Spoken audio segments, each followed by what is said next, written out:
Cut it completely out, Stephen. That's it, keep going. Our children are the same as any child, whether it be in London, Birmingham, Manchester or wherever. Just because we're in a rural setting doesn't mean that the child knows how to grow things or how to cook them, and they need to be taught the value of actually growing your own vegetables, knowing where your food's coming from and appreciating it.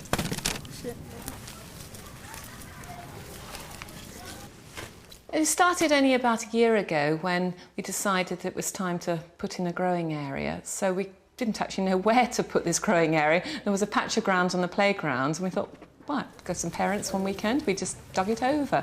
Then we moved around to what used to be sort of quiet garden, which became a bit derelict. And that only started recently, so that's come on a long way. And then just because there were vegetables left over and there was nothing at the front of the school, moved to the front of the school, thought, why not put some beans in there and some tomatoes? In fact, it's looking pretty good. You can find any piece of ground anywhere around the school. It doesn't have to be a large piece of ground, something that's manageable, that all children learn to plant seeds, to grow them, to nurture them, to bring them on, to look after them. It's also good for their caring side as well. And then obviously the outcome of it, hopefully, is that they will take them home and cook the produce as well, or cook it within the school, so that they learn not only how to grow it, but how to cook it properly as well. Cut it down where the leaf is. Can you see it above the leaf? Above the leaf. Oh, yeah. OK. Yeah. And then what happens is those leaves here will just carry on growing. Well, it is organic, so we're bound to have a few bugs and holes in it, and the children obviously can go, ooh, but no, it's been very, very good. We've been very, very successful, having never grown anything before. Go. We have some beetroot. Go. The farm shop is our local source of food, and every single food is labelled with where it's actually sourced, which is really, really beneficial. So children can even just walk round and find out where the local produce is. Also, they're very, very helpful. They have actually demonstrated how to make sausages for us before now, and they are very willing for our children to go down and work with them. Can we have hen chicken breasts, please? No, with the skin. The food is more expensive, but the fact that we are growing a lot of onions and potatoes, if we were actually cooking a meal, then we could pay a little bit more on the olive oil and meat. Is it a local chicken? It is, yep. So we have used it on various occasions, and it's also walking distance. Who wants that? Thank you very much. Thank you very much. Thank you. Our children are always very, very responsive to people coming in from any business or anything, and certainly chefs, somebody they can work with. Some of them have met him before. I'm not sure that everyone today had met Michael before, because he has been in previous years. Michael, good morning. Good morning, Headmaster. How are you? Very well. Welcome to St Peter's.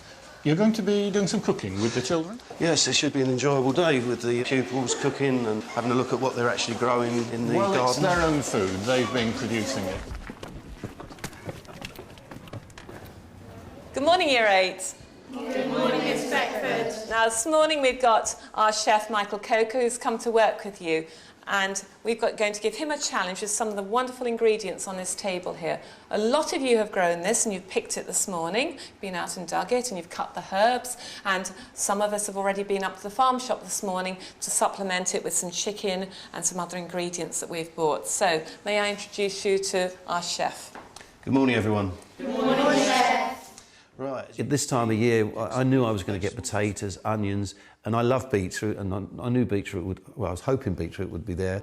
Also, most kids love chicken. We bought some honey, basically using all things that complement each other, and then using that with the fresh local produce I had.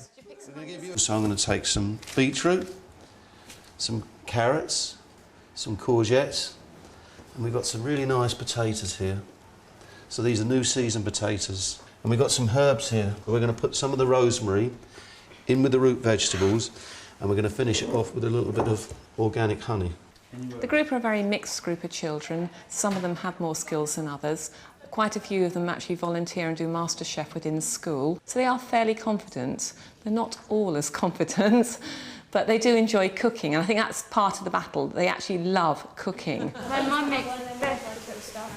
Right, so we've got our chicken breast. And then we need to take some of this fresh sage. Do you want to pass the leaf round so you can all have a smell? And I just want us to cut a few sage leaves. And then I just want you to loosen the skin slightly and then just push some sage in. We're just going to put that in the fridge a second.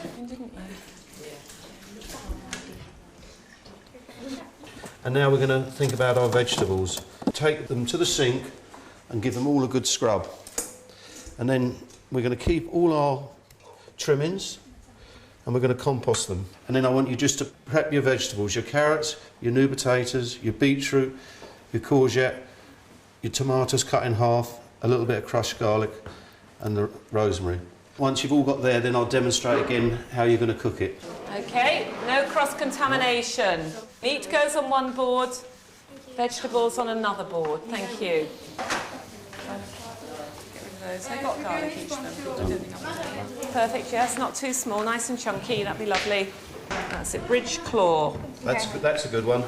Bridge it like that, so then you'll be safer than cutting your fingers, OK? OK, keep going with the rubbish on one tray. Don't worry. Excellent, thank you.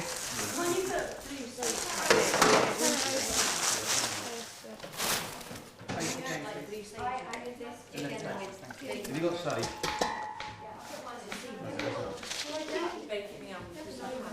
Cover it up. I think it's going really well. I think they'll be pretty fast once they start cooking. I'm going to cook the chicken, cook the vegetables, put it on the tray in the oven. Are we all cleaned up now? We take our chicken breast, we take a little bit of sea salt, because that gives it a nice texture. Some pepper. I like pepper, so I put quite a lot on. Put it in skin side down so that we get a nice crispy skin. I'm going to put my carrots in. Don't put your tomatoes in yet. Then I put my beetroot in, the onions, the courgette. I'll just put it in a little bit of olive oil, yeah? A few potatoes in. Just make sure that your chicken doesn't overcook. You don't want it too brown. Oh, it's looking good. Then I'm going to put a little bit of garlic in and some rosemary, a little bit of honey. Quick sauce, you see that now? You see the colours. So we want all the flavours, colours, all to blend into together. So that goes into the dish. Then just place your chicken on top. And then that, you just pop in the oven at 170 and it's going to take about half an hour to cook.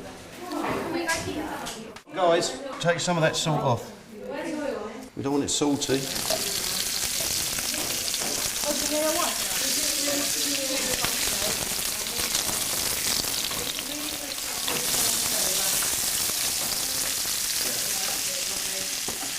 I'm just constantly moving around so like that it doesn't burn to the bottom of the pan. I'm stir frying the vegetables to cook them halfway, and then they're going in the roasting dish with the chicken. They smell really good. Composting out.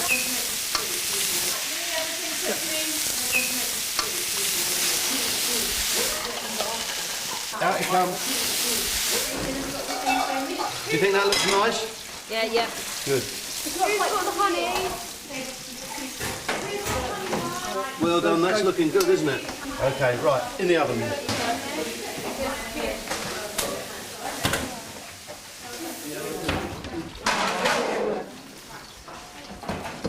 Can someone just get a small knife and cut those up? I know that strawberries are available at the moment. I know most red fruits, red currants, red berries, I know are available at the moment. So for the dessert, I just took a take on strawberries and cream, as it's Wimbledon, and turned it into Eton mess, and that was the dessert done. Does anyone know what that is? Vanilla pod. That goes in there. Right.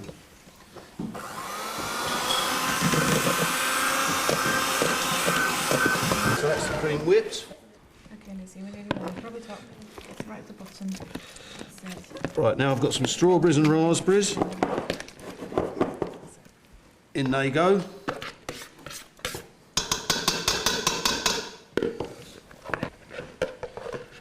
Then we take some meringue. Is it looking a mess yet? Yeah.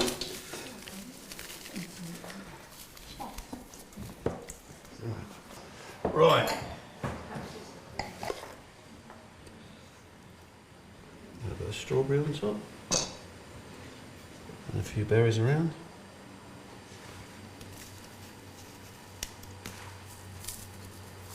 And some snow on the top of it. And that is our Eton mess. Just mash a few strawberries and raspberries. That'll be lovely. That's it. Don't mash them too much, just so they're a little bit of a mess. That's no, it's going a bit more because that needs to be thicker than that. Don't mash the meringues in, just break them into large chunks. Put it over to you. Pop in the whipped cream. Stir it all in. Here it goes. Lovely. All of it. Every bit. You stir it with a figure of 8, Lizzie. You'll be able to turn it over so you're not mushing it up too much. So you're just folding it over gently. That's probably about right. Oh, that's a good one. Well done. That's nice and clean, that one. You made a mess of yours. There's a couple of berries left for you there. The meringue on top. It's time to eat, so you can put that one over there. That looks wonderful. Is that not looking good? Yeah, I think it's looking great. You can just plate up so you can serve everybody, please. There's some spare plates there.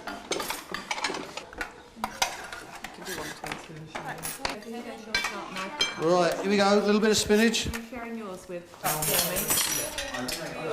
We don't invite the rest of the group in who went shopping and looked at the vegetables this morning, because unfortunately we can't cook with 20 in a room of this size. But we are going to get a new room very, very soon, and we're going to let them taste the delights of this morning and what they saw this morning and get their opinions on it. So, it should be good. They were very willing to share their food. That's what I quite liked. They were pairing up very, very fast. Come and share my meal with me. Come and taste this. And I could hear them. What do you think of it? Have you tried that beetroot? Have you tried that chard? What they actually produced today, I thought looked fantastic. And it wasn't difficult. We were able to do it in a good time scale. It was tasty, and they were actually eating vegetables that some of them said they didn't like. Take them up, don't waste Very them. good.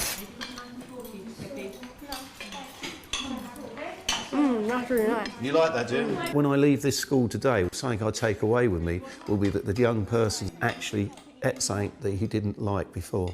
And that to me is an achievement.